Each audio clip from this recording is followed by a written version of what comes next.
In this lecture, we're going to continue with the wonderful and whimsical world of OWASP. Too far? Yeah, maybe. Either way, A7, identification and authentication failures. And this has been on the top 10 for quite a while. In 2017, it was broken authentication. In 2013, it was broken authentication and session management. In both versions, it was number 2. Now it's dropped to 7. I think in part because we have become a little better in regards to identification and authentication failures, but I also think some of the newer ones in the top are just more urgent. So under the umbrella of identification and authentication failures, we have a bunch of things. We have sessions that don't expire, sessions that aren't made invalid if the user logs out or are inactive for a certain amount of time, or they just take too long to expire. It can also be that they're predictable. If this session ID is 1, then the next is 2, 3, 4, and so on. And even if it is completely non-predictable, it could be part of the URL. Also a bad idea. Or if some part of what we do, the token, the session, the passwords, are either kept in clear text or we're using encryption or hashing that we know is not secure anymore or is implemented wrong. And then finally, we can use weak or default passwords and knowledge-based password recovery. So no password 123 or admin or admin password. And while knowledge-based password recovery is nice, in many cases it's pretty easy to research where Bob was born, which was his first car, what's the name of his pet. So if at all possible, they really should be avoided. And then if you look over here on the right, you can see 2 session sniffing attacks. The first one, the session is sent in clear text. The attacker sniffs the traffic and sends that session ID to the server, effectively continuing the session. On the one below, the attacker has infected the user's PC. The user sent the credentials to the server, but since the PC they sent it from is infected, the attacker gets the credentials and sends those to the server. Now, what can we do to prevent that? And it's some of the same players we've seen before, right? We've seen multi-factor authentication. Sessions should expire correctly. They should not be predictable. We shouldn't have plain text anywhere. We definitely don't have the session ID in the URL. We make sure that we have proper, secure encryption and hashing and that it is implemented right. We never ever use weak passwords. We never ever use default passwords. And then we have the proper logging and monitoring in place. So if there is login failures and they are excessive, if there are brute force attacks, credential stuffing, or anything else, well then our admins get notified so they can do something about it.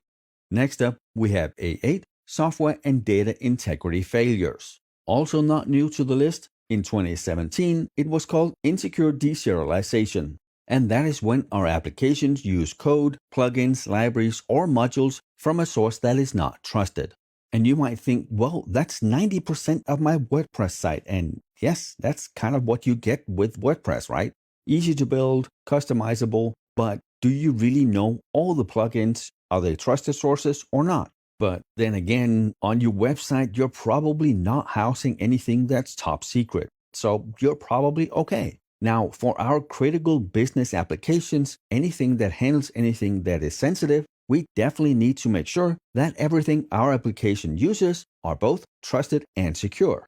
It can also be if our CI/CD pipelines are insecure or we have unverified updates. And remember, that was the continuous integration and continuous delivery or deployment or development. And we use that in DevOps or more preferably in DevSecOps. Because, we need to make sure that security is part of the development process and not just something we add on later. And then finally, if we have software that automatically updates from a trusted source, if we don't have the proper integrity checks in place, well then the software might be compromised.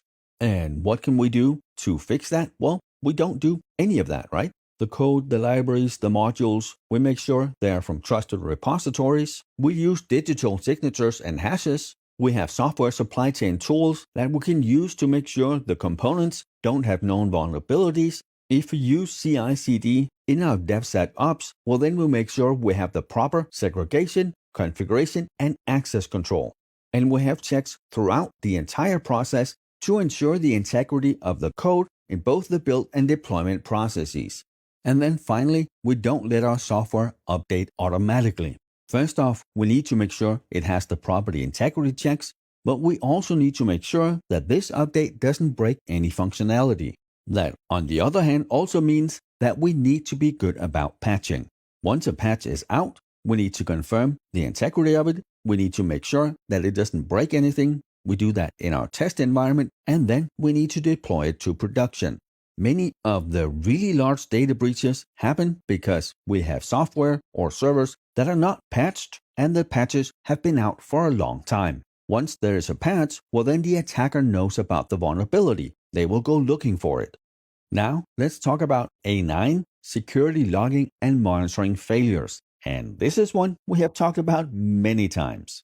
On the 2017 list, it was insufficient logging and monitoring. And there can be a number of reasons why our logging and monitoring is not working like it should. It can be that our systems just don't see it, they don't catch it, they don't report the intrusions. It can be us having misconfigured the systems, or we haven't configured the thresholds right.